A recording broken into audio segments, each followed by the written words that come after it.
মা গঙ্গার উৎপত্তি কোথা থেকে হলো? রাধে রাধে। একবার নারদ ঋষি বিনা যন্ত্রে গান গাইতে গাইতে চলেছে। আর যখনই বিনা যন্ত্রে গান গাইতে গাইতে চলেছে, এমন সময় কি দেখতে পেল? এমন সময় কি দেখতে পেল না, কতগুলো নারী আর কতগুলো পুরুষ তারা রাস্তার ধুলার মধ্যে গড়াগড়ি খাচ্ছে। নারদ ঋষি বলছে, তোমরা কারা? বলো, আমরা কারা? আমরা হলাম 6 রাগ আর 36 রাগিনী। নারদ ঋষি দেখছে তাদের শরীরগুলো সব বিকলাঙ্গ,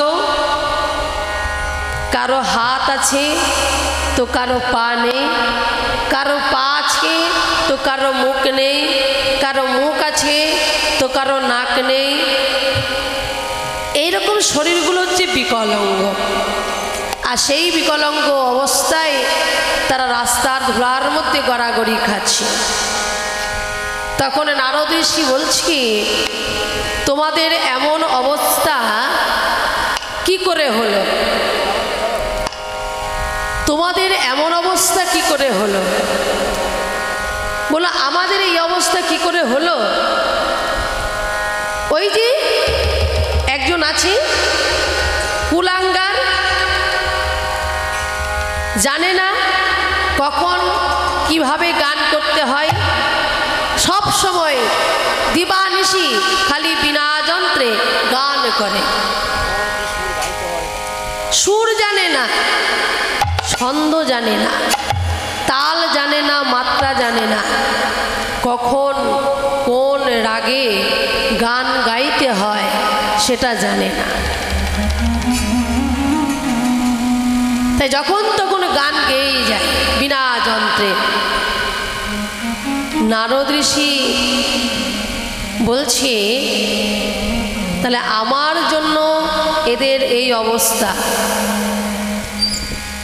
আমার জন্য এদের শরীরগুলো বিকলাঙ্গ হয়ে গেছে। তাহলে এরা তো আমাকে তো চিনতে পারে না,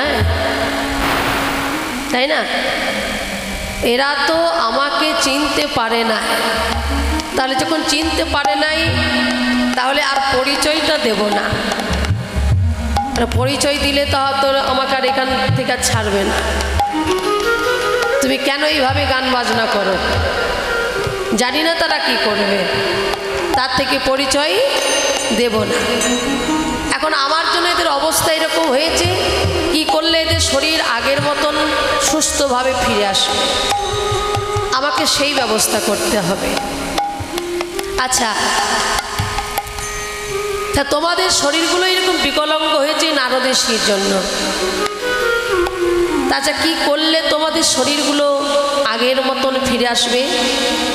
এরা 6 রাগ 36 রাগিনী। যদি ভোলানাথ আবার নতুন করে যদি সুর তাল ছন্দ মিলিয়ে ভোলানাথ যদি গান গাইতে পারে, সুন্দর করে রাগ রাগিনী পরিবেশন করে, তাহলে আমরা আগের শরীরে আবার ফিরে আসব। নারদ ঋষি বলছে, ঠিক আছে, তাহলে এই সব দায়িত্ব এখন আমার, আমি দায়িত্ব নিলাম, তোমরা নিশ্চিন্তে থাকো, তোমাদের আগের শরীর আমি ফিরিয়ে দেব। নারদ ঋষি সোজা চলে গেল কোথায়? ভোলানাথের কাছে। প্রভু, প্রভু, বলো নারদ, কি ব্যাপার? শোনো প্রভু, আমার জন্য তাদের এই অবস্থা হয়েছে, শরীরগুলো বিকলাঙ্গ, কিন্তু আমি আমার পরিচয় দিইনি। আমি পরিচয় যদি দিতাম, না জানি তারা কি করত। কিন্তু আমার জন্য যখন এদের এই অবস্থা, আচ্ছা কি করলে এদের শরীরকে সুস্থভাবে ফেরানো যাবে, আমি সেই ব্যবস্থা করব। তো বেশ তাই হোক, তাহলে আপনাকে আবার নতুন সুরে তালে ছন্দে গান গাইতে হবে। যাও একটা সভাকে তৈরি করো। বেশ, এবার সভা তৈরি করা হয়েছে, সেইখানে যথাসময়ে ভোলানাথ এসেছে এবং সেই সবাই সকল দেবদেবীকে নিমন্ত্রণ করতে হবে। বেশ তাই হোক, সকল দেবদেবীকে নিমন্ত্রণ করা হয়েছে, দেবতাদের নিমন্ত্রণ করা হয়েছে। তারা এসে যথাস্থান দখল করেই তারা বসেছে। এবার গান বাজনা শুরু হয়ে গেল। আর ওইদিকে নারায়ণকেও নিমন্ত্রণ করা হয়েছে, নারায়ণের জন্য যথাস্থান তৈরি করা হয়ে গেছে। এবার ওইদিকে নারায়ণও চলে এসেছে, আর এদিকে গান বাজনা শুরু হয়ে গেছে। সুন্দর সুর তাল ছন্দ রাগ রাগিনী মিলিয়ে এবার গান বাজনা হচ্ছে।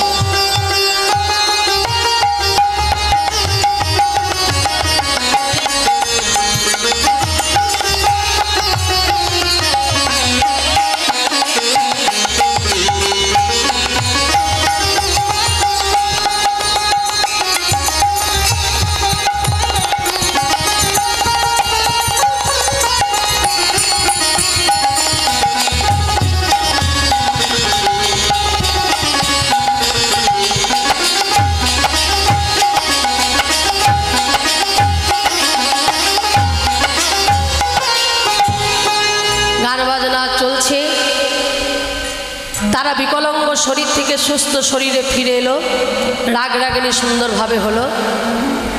আর কিন্তু হলো কি, ওইদিকে নারায়ণের এই গান বাজনা শুনে সর্বাঙ্গ ঘামতে শুরু হয়ে গেছে, শেষে চরণ পর্যন্ত ঘামতে শুরু হয়ে গেছে।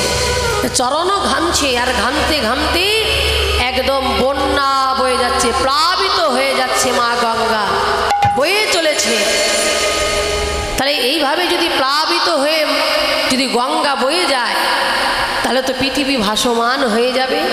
তখন কি করলো, তখন ব্রহ্মা তাড়াতাড়ি করে এসে সেই জল কুমণ্ডলের ভিতরে ভরে নিয়েছে।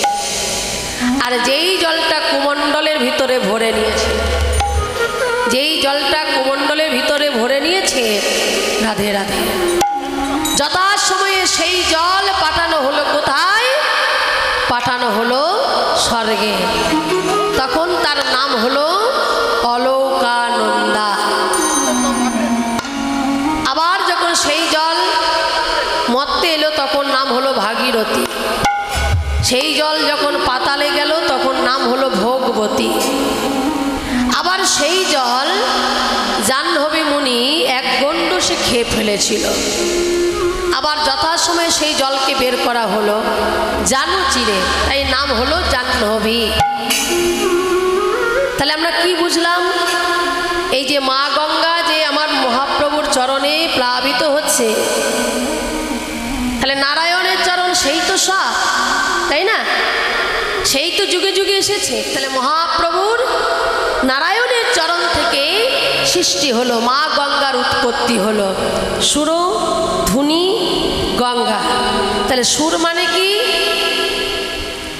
সুর মানে দেবতা, ধুনি মানে জল। কার জল, দেবতার জল। তাহলে দেবতা